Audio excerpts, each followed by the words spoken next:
Выпуск новостей вновь в эфире на телеканале Хабар-24. С вами Арслан Балтин. Здравствуйте.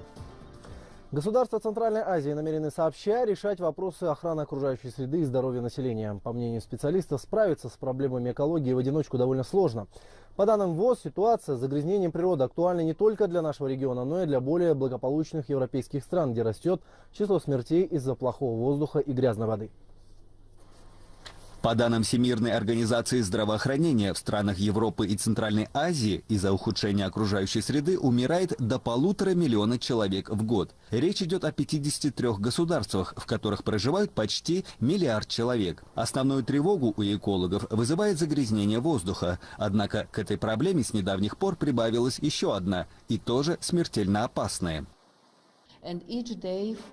Статистика в данном направлении говорит о том, что ежедневно случается 14 смертей вследствие отсутствия доступа к чистой питьевой воде.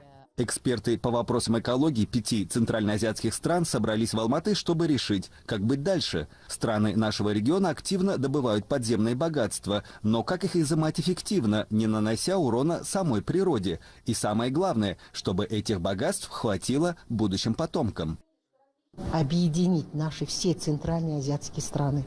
Мы сейчас не по отдельности должны рассматривать эти вопросы, а все вместе, потому что у нас планета Земля одна. Кроме этого, цель встречи экологов 5 центральноазиатских стран в Алматы – подготовка к 6-й конференции министров окружающей среды и охраны здоровья, которая ожидается в середине лета этого года в чешском городе Острова. Динмухамед Каликулов, Сержант Жумабаев, Алматы, Хабар-24. Между тем, в Павлодаре стартовал 3-й этап аттестации госслужащих. Участвуют около 3500 чиновников самых разных рангов. Аттестуемые проходят оценку компетенции, которая подразумевает безупречное служение народу, эффективность работы, а также подотчетность и прозрачность своей деятельности. На данный момент комиссия уже вынесла 339 решений. По 23 из них рекомендовано повышение по карьерной лестнице, 286 госслужащих остались на прежних рабочих местах, 26 не соответствуют занимаемым должностям, а 4 и вовсе придется уволиться. Работу 3-го этапа аттестационная комиссия планирует завершить к концу апреля. В ходе собеседования выявляется профессионализм аттестуемых, и в дальнейшем, в соответствии с компетенциями, мы даем рекомендации в части дальнейшего совершенствования профессионального мастерства, саморазвития. Я была сегодня удивлена, как была профессионально и правильно поставлена работа аттестационной комиссии. Была благоприятная обстановка, то есть все волнения, которые были до этого нами пережиты, когда мы зашли в зал, нам было легко, была непринужденная хорошая обстановка. Уровень профессиональной подготовки подтверждают и карагандинские госслужащие. Это больше 1500 человек. Ранее госслужащие сдали тестирование на оценку компетенции. Тесты вывели, обладает ли человек навыками, необходимыми для эффективной работы на занимаемой должности. Сейчас же участникам предстоит ответить на вопросы аттестационной комиссии, которые составляются индивидуально с учетом функциональных обязанностей госслужащего и результатов тестирования. Всего в регионе аттестации подлежит 5000 человек. Уже прошли более 200 госслужащих. Все они соответствуют занимаемой должности. Все они показывают хороший уровень знаний законов Республики Казахстан, стратегических, программных документов, ну и, конечно, своих обязанностей. Я считаю, что нынешний формат аттестации именно позволяет государственным служащим заниматься самоанализом, кто ты есть, и определять стратегические цели и задачи на принятие вот этих правильных решений, то есть развитие новых компетенций в тебе самом.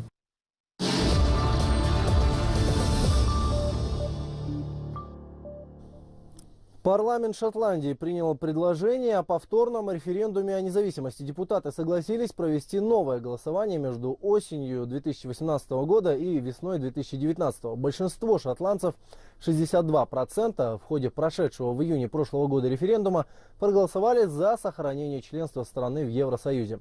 По закону, перед тем, как подавать запрос о референдуме в правительство Британии, нужно получить разрешение шотландского парламента. Между тем, Лондон уже заявил, что заблокирует все попытки проведения нового референдума в Шотландии до окончания процедуры Брексита.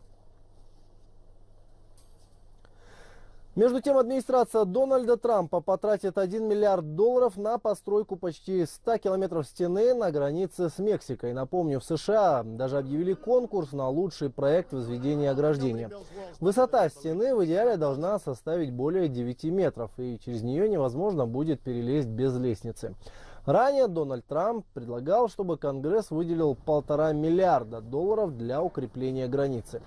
В следующем году эта сумма, по подсчетам президента США, будет не меньше $2,5 миллиардов. Грузия, или для граждан Грузии, вступил в силу безвизовый режим с Евросоюзом. С этого дня в беспрерывном режиме работают все дипломатические представительства и посольства Грузии за рубежом, а также открыта горячая линия для информирования граждан страны о новых правилах въезда на территорию стран Шенгенской зоны. Подробнее об этом расскажет Анна Анастасиади.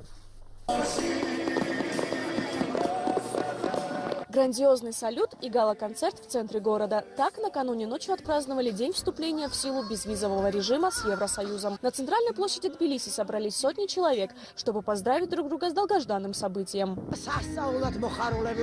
Я считаю, что грузины по своей природе европейцы, поэтому сейчас можно сказать, что мы возвращаемся к своим корням, к Европе, к своей родине. И я хочу поздравить всех своих сограждан с этим знаменательным днем, который является настоящим праздником. Этот день очень важен для Грузии. Это историческое событие. Я нахожусь здесь, чтобы разделить радость со своими согражданами.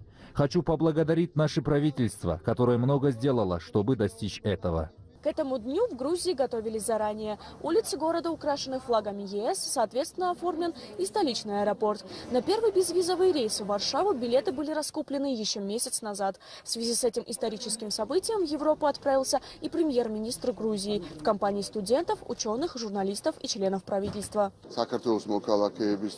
Сегодня гражданам Грузии официально разрешено посещать страны Европы без виз. Это очень большое достижение нашей страны и прекрасная возможность познакомиться с культурой Европы, с ее ценностями. Сегодня мы со студентами отправляемся в культурную столицу Европы, в Афины, а позже мы отправимся в ее политическую столицу Брюссель. В связи с введением безвизового режима работает горячая линия грузинского МИДа.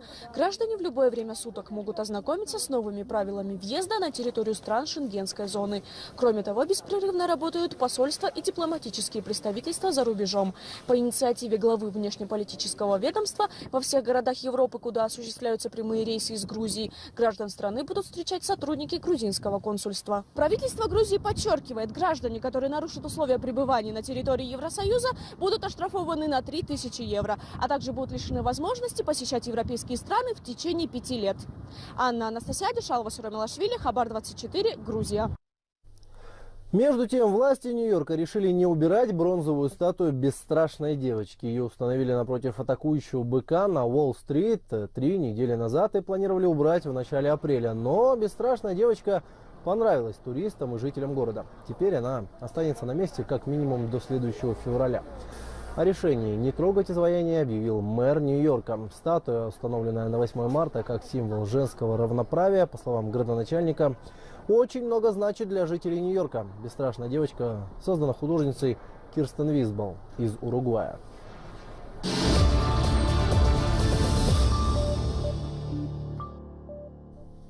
В Кербулакском районе Алматинской области в этом году все дети дошкольного возраста смогут посещать детский сад. Решить проблему удалось благодаря государственно-частному партнерству. Гульнар Жантасова продолжит.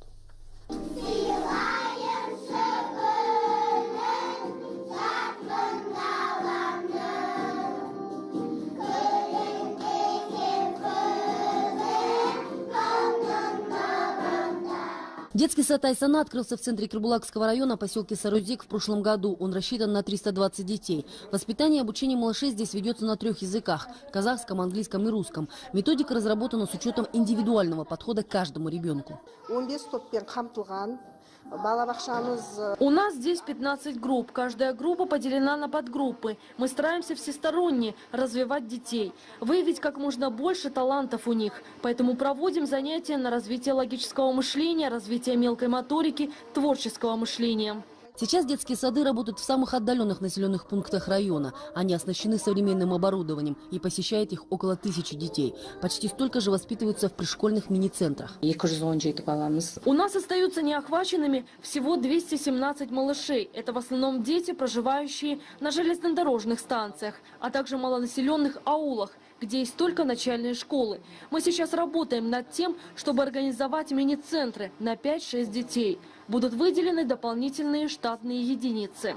Появится в этом году в райцентре еще один детсад. Он будет рассчитан на 150 малышей и открыт по программе государственно-частного партнерства. Мы уже документы сдали, сейчас ждем на одобрение.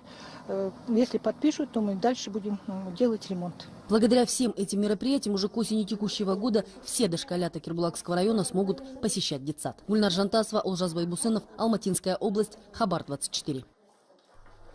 Студенты профессиональных колледжей Костанайской области соревнуются в мастерстве. Представители 9 профессий, в их числе будущие повара, слесари, строители и парикмахеры, в течение 2 дней продемонстрируют свои навыки и умения, приобретенные за годы обучения в колледжах. В конкурсе участвуют 60 студентов из Костаная, Аркалыка и Рудного. Из победителей сформируют команду, которая отправится на республиканский этап конкурса, а финал мирового чемпионата среди тех, кто осваивает рабочие профессии, пройдет в Объединенных Арабских Эмиратах. Все конкурсанты придерживаются заданных правил, а их выполнение оценивают эксперты. Если это мужская стрижка, обязательно артлайн. Если это женские стрижки, они выдержаны последними направлениями моды. Сколько я наблюдаю за девочками, ни одна еще не отошла. Все идут в ногу со временем, и поэтому работа очень качественная. Здесь повышение качества уровня рабочих профессий. То есть студенты, они получают рабочую профессию и соревнуются для того, чтобы до престижа рабочих профессий больше всего. Первый конкурс робототехники прошел в Акмолинской области. В Кокшетау собрались свыше 80 школьников из всех регионов страны. Они, юные изобретатели, состязались в 5 номинациях, среди которых механическое сумо, кегелеринг, следование по линии. Отмечу, в школах в области уделяется большое внимание развитию робототехники. Действуют специальные кабинеты. Как показал конкурс, юноши и девушки не просто программируют роботов, а находят им практическое применение.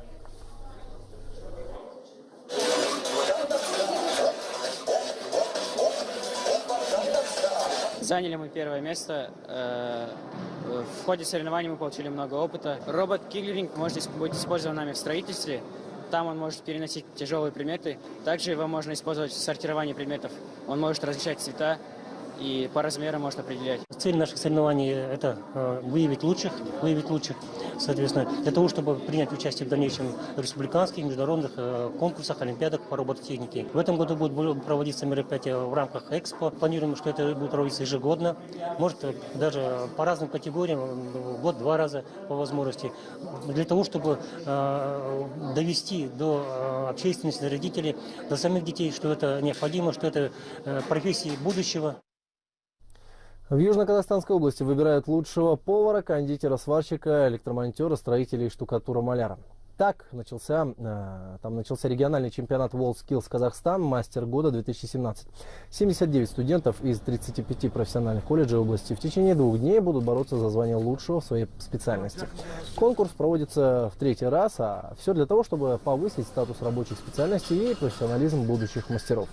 Победители примут участие в национальном чемпионате, который пройдет в столице в мае. Напомню, воспитанники 3 южно-казахстанских колледжей, победивших в прошлом году на республиканском уровне, получили путевки на бесплатное обучение в ведущих вузах Турции. Готовился я долго, месяца 3 готовился к этому. Вертикальным шов варил, горизонтальный, тавровый и окружность варил трубу. Из 4 заданий я сделал 3 нормальные, а труба чуть-чуть получилась плоховато. Не знаю, как оценят судьи, но я думаю, что на третье место может.